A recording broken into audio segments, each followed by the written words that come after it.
সকলো বন্ধু বান্ধৱীলৈকে এয়া শুভ সন্ধ্যা জনাই নতুন এটা ব্লগ লৈ আহিলোঁ আপোনালোকৰ মাজলৈ।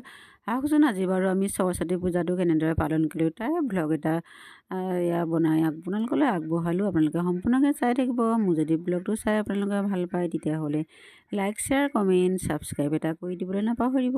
এতিয়া ব'লক যাওঁ ভিডিঅ'টোৰ মাজলৈ সোমাই।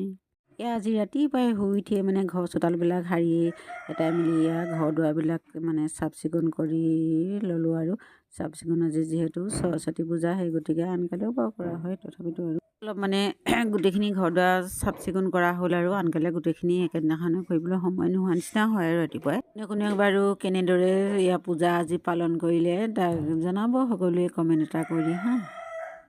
আৰু কাম বন কৰি এটাই গা পা ধুই আহি মেলি এতিয়া সেয়া পাকঘৰতে সোমাই মানে আৰু পায়সকণ বনাবৰ কাৰণে বোলে যা যোগাৰ কৰি ল'লোঁ। এয়া চাউল তিয়াই থৈছিলোঁ যে নিশাই তিয়াই থৈছিলোঁ মানে এইখিনি হৈছে জহা আৰু এইখিনি হৈছে বৰা, মানে দুখিনি দুভাগে তিয়ালোঁ আৰু যিখিনি জহাখিনি মানে আগতীয়াকৈ সিজাই ল'ব লাগিব অলপ, পাছতহে বৰাখিনি দিয়া হ'ব। বৰাখিনি যিহেতু পটককৈ সিজি যায় আৰু জহাখিনি পটককৈ নিসিজে যে সেই গতিকে আৰু সেইখিনি সোনকালে বনাই ল'ব লাগিব। এইফালে বেটাই মানে যিখিনি বাদাম তিয়াই থৈছিলোঁ বাদাম তিয়াই থোৱা বাকলিখিনি চাফা কৰিবলৈ লগাই দিলোঁ তাক। সেইফালে ইলাচি দুটাও পিচি ল'লোঁ আৰু ইয়াৰ পায়সত দিম বুলি গোটেইখিনি বস্তু যোগাৰ হৈ গ'ল। এয়া গৰু গাখীৰ অকণমানো থলোঁ, গৰু গাখীৰ ইমানেই ওলায় দেই, মানে 1 পোৱামান ওলায় আৰু এইফালে দোকানৰ গাখীৰ আনিলোঁ 1 লিটাৰ আৰু ঘৰৰ গাখীৰ আৰু সেইখন সিমানেই আৰু সেইফালে পায়স মানে বনাবৰ কাৰণে গাখীৰখিনি গৰম কৰি ল'বৰ কাৰণে কুকাৰতে পাতি মানে বনালোঁ আৰু কুকাৰটো পাতি মেলি গৰম কৰি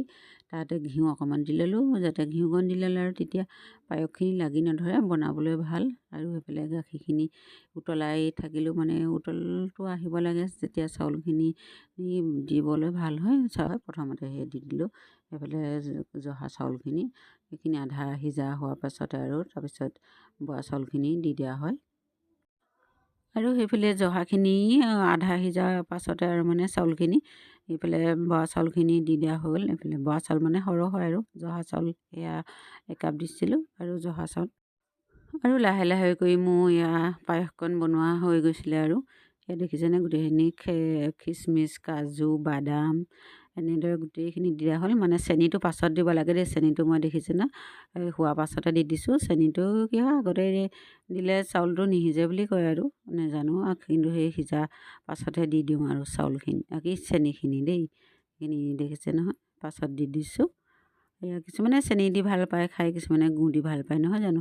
আমাৰ ল'ৰাই আকৌ মানে ৰঙা হ'লে খাবলৈ বেয়া পায়, চেনি দিলে বগা হ'লে খাবলৈ ভাল পায়, সেই গতিকে চেনি দি দিয়া হ'ল আৰু চেনিখিনি দি দিয়াৰ পাছত এয়া গাখীৰ অকণমান থৈ দিছিলোঁ, আকৌ গাখীৰখিনি অলপ দি দিছোঁ আৰু সেইফালে একেবাৰে হৈ গ'ল যেতিয়া আৰু হৈ যোৱাৰ পাছত ঘিউখিনি একেবাৰে লাষ্টতে দিছোঁ, নহ'লে এয়া লাষ্টত দিলে মানে ঘিউ গোন্ধটো ভাল আহে আৰু সেই গতিকে একেবাৰে নমোৱা অকণমান আগে আগে দি দিয়া হ'ল।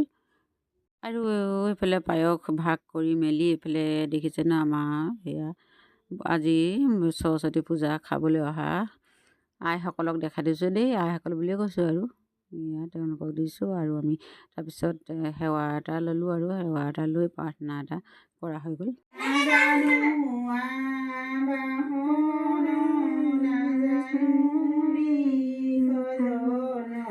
পূজা মন্ত্ৰ নাজানো কিঞ্চিত এতেকে পৰমেশ্বৰ দাস ভলো নৰ মূৰ গতি সাধিবে মূৰ গতি সাধিবে উচিত। ভগৱান তোমালোকে আশীৰ্বাদ কৰিবা দেই, পঢ়িবলৈ শুনিবলৈ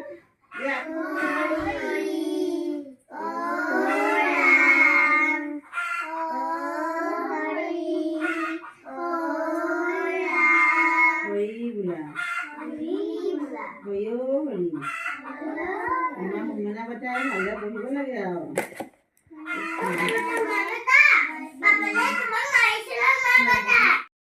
আৰু আজিলৈ ভিডিঅ'টো ইমানেই আছিল। Bye bye.